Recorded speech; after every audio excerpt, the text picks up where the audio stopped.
snowy weather, calf barn ventilation, and the war on calf pneumonia. It's really frustrating when you have sick calves. It seems everything you do just makes more work for less results. You sometimes have to give antibiotics and they still don't come around. You try so hard. You give them electrolytes.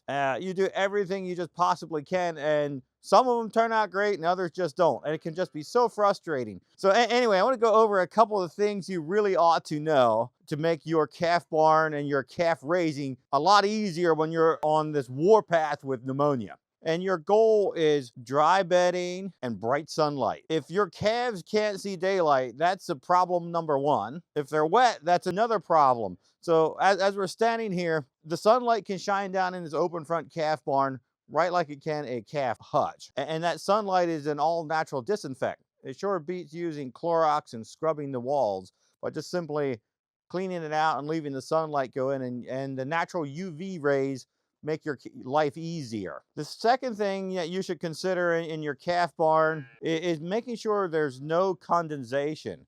If it starts dripping, it's going to make problems because it'll drip down on the animals, it'll drip down on the ventilation. Just depending on the design, it can really drip. Here in our calf barn, we use plywood or flake board above the calf area to make sure there's no condensation. When you look here on the boards in the front where there is no insulation or plywood, you can see how much water comes down. Whenever the tin is cooler than the dew point temperature, you will have dripping once it warms up again because the water condensates on the tin just naturally. It's the way God designed the world. And when the sunlight comes out and hits it in the morning, the water runs off and it can be pretty bad sometimes. You want to use a little bit of insulation under the roof, even when you have an open front calf barn, to prevent that. If you got young calves, just make sure you don't have any water dripping down. And you can easily do that by simply making sure you put some insulation in during construction. One of the additional things you can do to keep your calves healthier and prevent pneumonia is having fresh air all the time.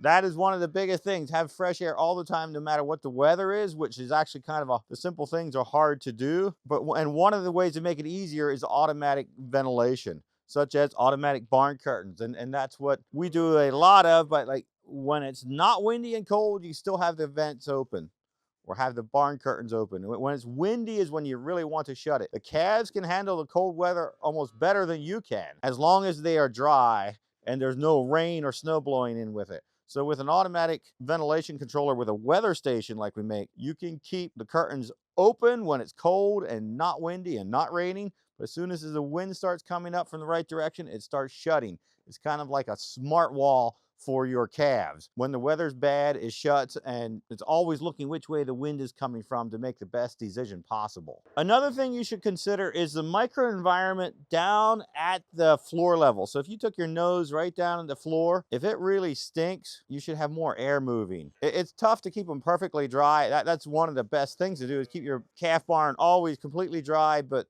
reality is you clean it out and it gets wet so quickly. So you have to clean out again. But if you have constant air moving, that helps. And one of the ways to do that is by fans. We don't have any fans in here, and we're trying to do our ventilation simply by having the curtains open when it's not windy at all. But you really want to keep the 2-inch above the bedding level. That needs to be fresh and clean. If that's nasty, that's bacteria going right into the calf's lungs. And one of the last things when you're working on a calf barn design is make it easy to clean out. This one is pretty easy to clean out. You open the gates and pull the plastic dividers out and can scoop it out with a skid loader. It takes some effort, but the easier it is to clean, the more often it will happen. Easy cleaning is one of the best ways you can keep your calves healthier. It's all part of this entire strategy to reduce your risk of pneumonia. I just got done with a livestock ventilation book where I put all the things that I know about calf barn ventilation and livestock ventilation in. And it's available on Amazon right now here in the beginning of 2026. If you want to learn more about calf barn ventilation, click on the video here. Appreciate you watching.